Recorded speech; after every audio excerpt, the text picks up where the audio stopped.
A decorated Army colonel. A fallen soldier's remains. And a flight he was denied. What happened next shook the entire country. The airport was packed, families dragging rolling suitcases, business travelers glued to their phones, kids running ahead of exhausted parents. The usual chaos. Colonel David Carter stepped inside, his polished dress shoes clicking against the tile floor. He had been through this routine too many times before. But today was different. The weight on his chest wasn't just from the ribbons and medals on his uniform. It was from the casket waiting on the tarmac, draped in the American flag. Private First Class Jason Reynolds. 21 years old. Gone too soon. Colonel Carter adjusted his hat and took a deep breath. He had a job to do. A duty. One that went beyond rank or recognition. It wasn't about him. It was about the promise made to every soldier who never made it home. No one gets left behind. He approached the airline counter, setting down his military orders and ID. The woman behind the desk barely glanced at him at first. She typed something into the computer, frowning. Then she looked up. A pause. Just a split second too long. Sir? Sir, can I see that again? Her voice was tight. Carter handed over the papers once more, watching her closely. The flicker of hesitation. The sideways glance at her coworker. The slight shift in her posture, as if she had just stepped into something she wasn't prepared for. She turned, whispering something to another agent. He glanced over, his expression unreadable. The moment stretched thick with something Carter had seen before, but never got used to. When she returned, her smile was stiff. Forced. I'm sorry, sir, but there seems to be an issue with your ticket. We can't allow you to board at this time. Carter exhaled slowly. He had dealt with all kinds of situations, combat zones, foreign diplomacy, political entanglements. But this? This was different. I'm escorting the remains of a fallen soldier, he said evenly, tapping the paperwork. Everything is in order. The agent didn't meet his eyes. I understand, sir, but there's a security protocol in place, and we can't override it. Carter kept his voice steady. Security protocol? Yes, sir, she said, forcing another weak smile. It's just policy. He didn't move. Didn't flinch. Policy? He repeated. What policy? Behind him, the line was growing. People shifting. Murmuring. He felt their eyes on him. But instead of stepping aside, he squared his shoulders and stood firm. He wasn't leaving without an answer. But the airline staff wasn't backing down either. The air around the counter felt heavier now. Conversations in the line behind him had started to quiet down as people took notice.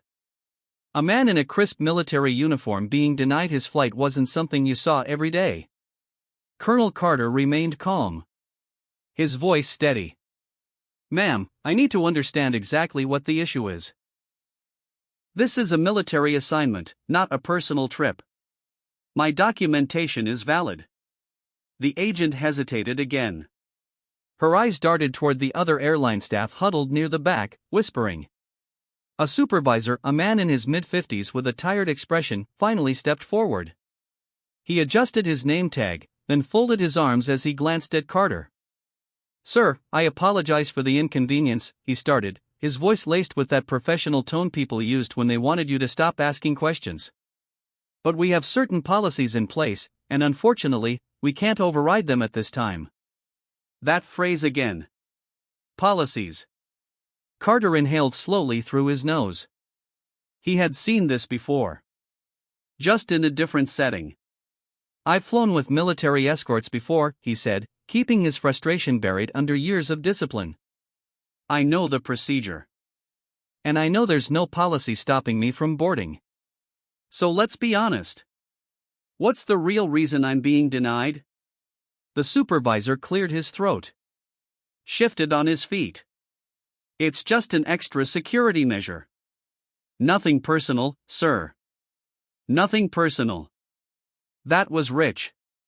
Carter tightened his jaw but didn't let the anger take over. He had been in too many rooms where people hid behind vague explanations like this. They were testing his patience. Waiting for him to lose his temper. To give them a reason to call security. He wasn't going to give them that satisfaction. The people in line were watching now. A woman in a red blazer whispered something to her husband. A young man holding his boarding pass frowned, glancing at the airline employees like he was trying to make sense of what was happening. Then a voice cut through the tension. "Sir, do you have an issue with his military clearance?" Carter turned his head slightly. A man a few spots behind him in line had spoken up. He was older, maybe mid-60s. A weathered face. A USMC hat pulled low over his brow. A Marine. A veteran. The supervisor looked uncomfortable. "No, sir. This isn't about clearance. We just have to follow standard protocol." The Marine let out a sharp breath. "Yeah? I've been through security 1,000 times, and I've never seen protocol stop a soldier from escorting one of our own home." He folded his arms. "So what is it?"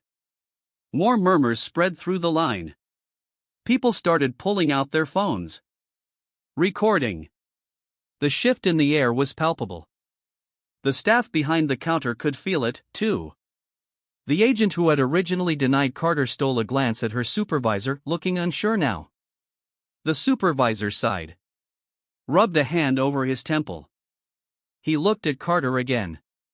The weight of the moment settling in. "Let me check something," he muttered before walking off. The agent at the counter kept her gaze down, suddenly very interested in her computer screen. Carter didn't move. He stood tall. Shoulders squared. Staring straight ahead. He wasn't going anywhere. But neither was this story. The murmur in the terminal was no longer just background noise. It was focused. Charged. People in line were no longer just waiting for their flights. They were watching. Recording. The Marine who had spoken up earlier wasn't the only one who looked irritated. A middle-aged woman in a denim jacket, clutching her purse, shook her head and leaned toward her husband. "This isn't right," she muttered. "He's in uniform." A younger man in a hoodie pulled out his phone. And started typing. His fingers moving fast.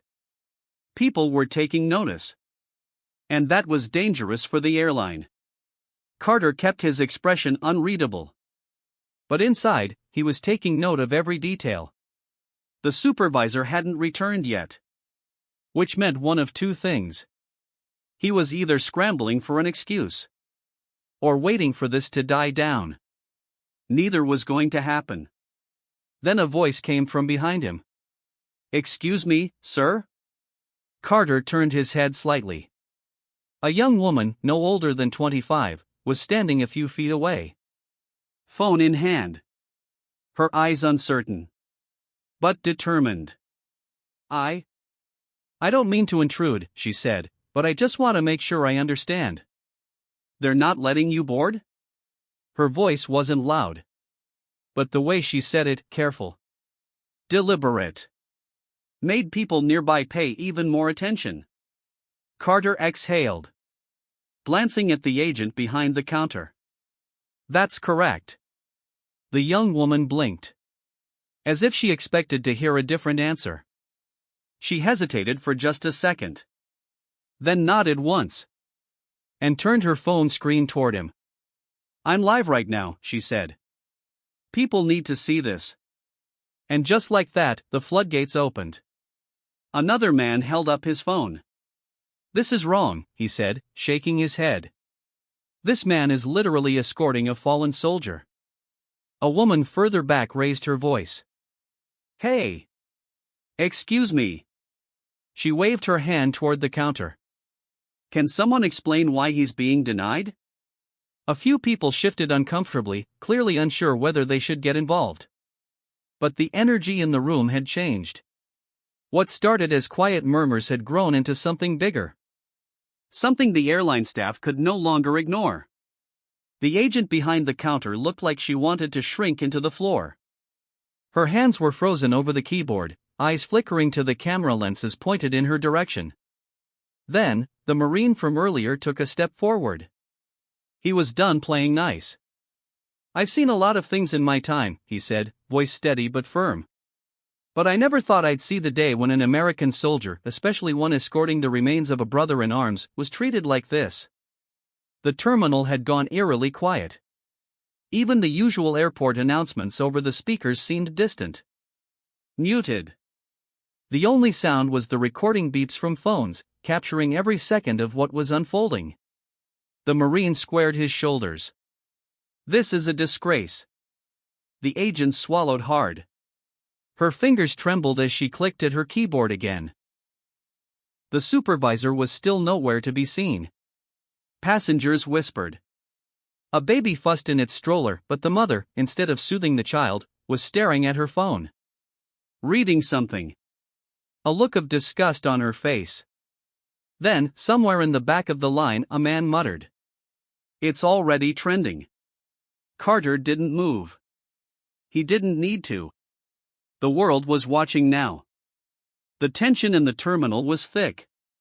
The supervisor was still gone. The airline staff stuck in awkward silence. Phones were out. Recording. Tweeting. Streaming. And then, like a spark hitting dry grass, it spread. The young man in the hoodie, still glued to his phone, let out a low whistle. "Damn," he muttered. "This is everywhere now." Carter didn't react.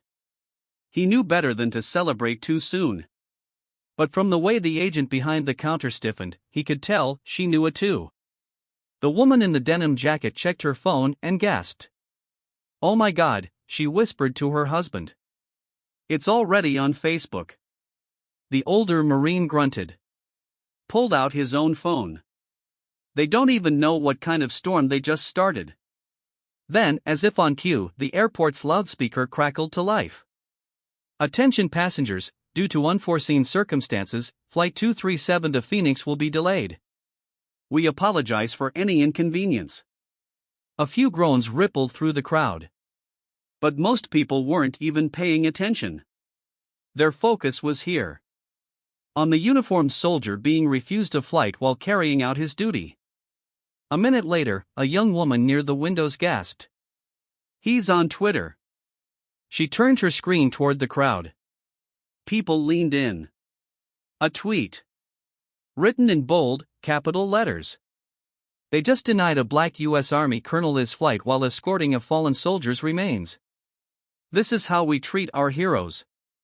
Hashtag let him fly." Underneath it, the numbers were climbing. Retweets. Comments. Likes. It was catching fire. Then another tweet popped up. This one from a veteran advocacy group. "We are aware of the disgraceful incident happening at airport name. Our soldiers deserve better. Expect action." The crowd murmured. The realization sinking in. The airline had officially lost control of the narrative. The agent behind the counter, still frozen in place, let out a shaky breath. She turned and hurried toward the back, disappearing behind a frosted glass door. She wasn't coming back with an answer. She was coming back with damage control. Carter adjusted his hat. He had been in situations like this before. Not at an airport. Not like this. But in places where powerful people suddenly realized they had made the wrong enemy. He wasn't smiling. He wasn't gloating. Because at the end of the day, this wasn't about him. It was about Private First Class Jason Reynolds.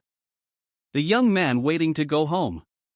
And right now, that mission was still incomplete. The crowd wasn't just watching anymore. They were waiting. The terminal felt different now. Charged. Expectant. Then, the supervisor finally returned. But he wasn't alone. A second man walked beside him. This one in a sleek navy suit. His airline ID clipped neatly to his pocket. His walk brisk. Controlled. Like someone used to putting out fires. He stopped just short of the counter, scanning the scene. His eyes darted between Carter, the Marine, and the rows of phones still recording. He cleared his throat. "Colonel, I apologize for the miscommunication. There seems to have been an error with our system, but we're working to get you on your flight as soon as possible." Miscommunication. Carter had been in the military long enough to know what that word really meant. It meant, we got caught. It meant, fix this before it costs us too much. He didn't respond right away. Instead, he let the moment hang. Watching the airline representative shift slightly under the weight of the silence. "I see," Carter finally said, his voice measured. "An error, you said?" "Yes, sir. A regrettable mistake. We assure you, it was not intentional." A few people in the crowd scoffed. The Marine shook his head. The airline rep adjusted his tie. Clearly uncomfortable. "We'd like to personally escort you to the gate now, Colonel. First-class accommodations, of course." First class. As if that was the point. Carter looked past the man. Toward the counter. Where the agent still stood, looking anywhere but at him. The same agent who had smiled at him stiffly when she denied his flight. The same one who had never bothered to check before saying no. Carter exhaled slowly. "I appreciate the urgency," he said. "But I need to clarify something." The rep nodded quickly. "Of course." Carter's voice remained even. "If no one recorded this, if no one spoke up, would I still be standing here?" A beat of silence. The rep swallowed. "Sir, You don't need to answer." Carter interrupted. He already knew. Everyone in the terminal knew. Another moment of silence. Then a woman in the crowd murmured, "He's right." The rep tried to smooth over the tension again.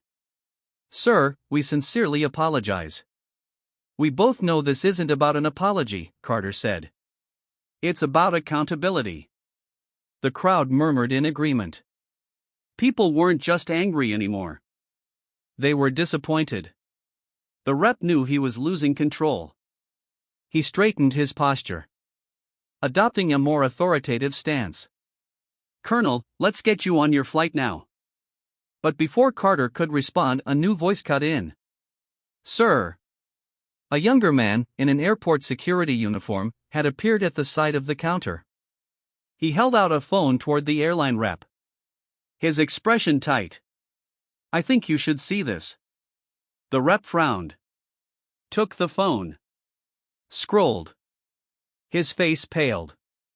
The Marine crossed his arms. "What? Something wrong?" The rep didn't answer. But Carter already knew. The backlash had officially exploded beyond the airport. A major news outlet had picked up the story. The headline was blunt. U.S. Army Colonel denied flight while escorting fallen soldier. Airline scrambles for answers. Below it, a video clip played.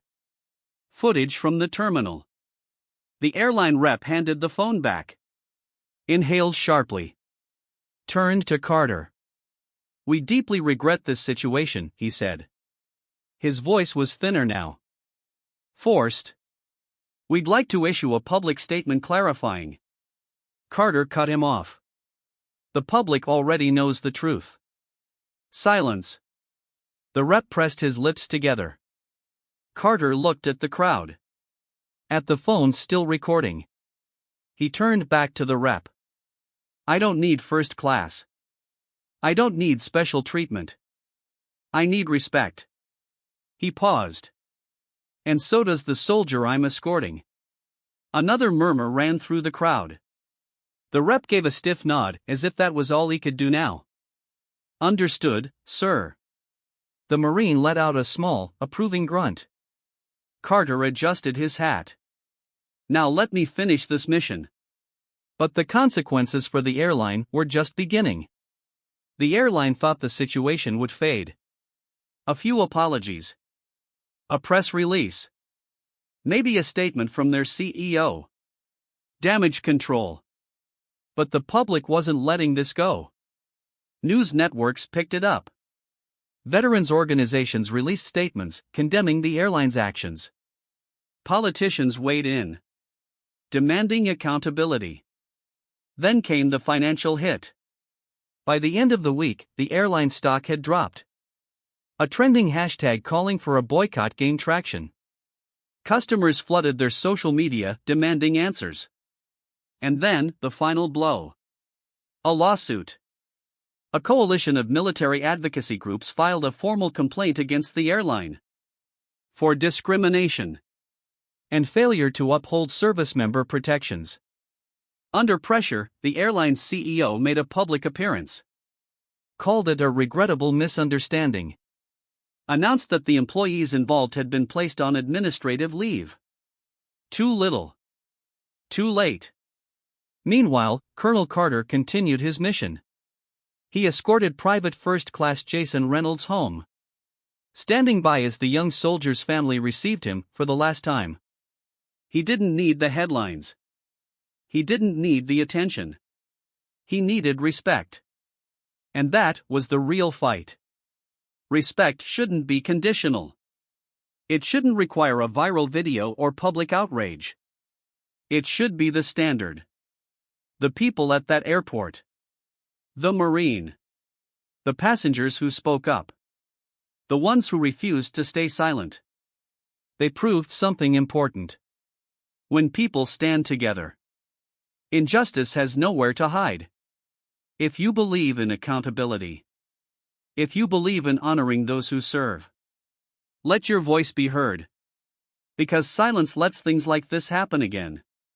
And next time, it might not go viral.